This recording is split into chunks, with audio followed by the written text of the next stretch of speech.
Je pense que c'est quelque chose de bien. Il y a de plus en plus d'intérêt dans le monde du spectacle, des arts divers et variés aujourd'hui. Et c'est vrai qu'il y a un tas de choses qui se passent et c'est pas facile de savoir où sont les ateliers, comment ils se passent, qui fait quoi. Et donc d'avoir un ressource en ligne où on peut y aller et rapidement découvrir ce qui se passe dans notre ville, c'est quand même vachement bien parce qu'il y a tellement de choses qui se passent et c'est vrai que c'est pas toujours facile de savoir où regarder.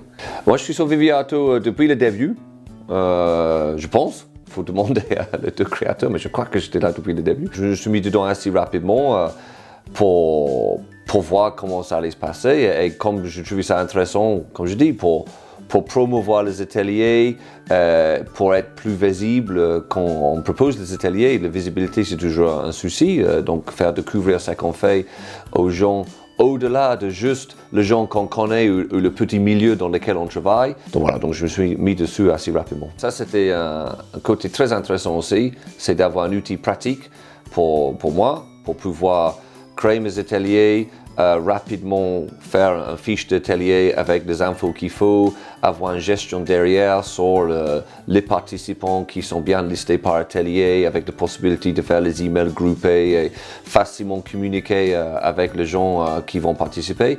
Et ça, oui, c'est quand même vachement bien parce que ça, c'est toujours un casse-tête à suivre. Et donc d'avoir cette facilité en plus, c'est forcément utile. Oui. C'est toujours sympa et intéressant de découvrir ce que les gens ont pensé de votre atelier et que le fait qu'ils ont envie déjà de laisser un commentaire ou critique. Aujourd'hui, les gens laissent les commentaires, les critiques un peu partout, donc c'est assez tendance. C'est bien de savoir ce que les gens pensent, c'est toujours sympa d'avoir un retour positif sur ce qui s'est passé, ou parfois aussi de sentir que là, j'ai peut-être raté quelque chose ou pas bien réussi à toucher quelque chose. Donc ça, c'est chouette, c'est bien. Les gens, ça peut les aider à avoir un petit aperçu de ce qui se passe dans un atelier, mais que derrière, voilà, qui choisit les ateliers aussi en fonction de eux et leurs vraies envies. Pour l'instant, très réactif en général, dès qu'il y a le moins de questions ou il a, au début, quand ça a commencé, s'il y avait un truc que je ne comprenais pas ou qui ne fonctionnait pas nécessairement, tout de suite, j'envoie un email et tout de suite, il avait une réponse immédiate et les choses étaient effectuées, changées, réétablies rapidement et donc, non, très réactive. Et ça, c'est chouette parce qu'on met notre confiance dans ce système pour gérer notre atelier au niveau de la gestion des participants et potentiellement la gestion aussi de le paiement, etc.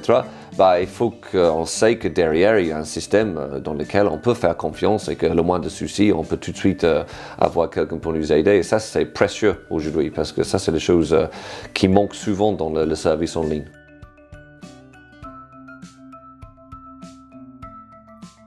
Mettez-vous sur Viviato parce que plus qu'il y a de monde, plus que ça va devenir un vrai outil où on peut rendre tous ces arts et toutes ces choses visibles et les gens peuvent découvrir encore plus de choses à faire dans le monde du théâtre et de la performance.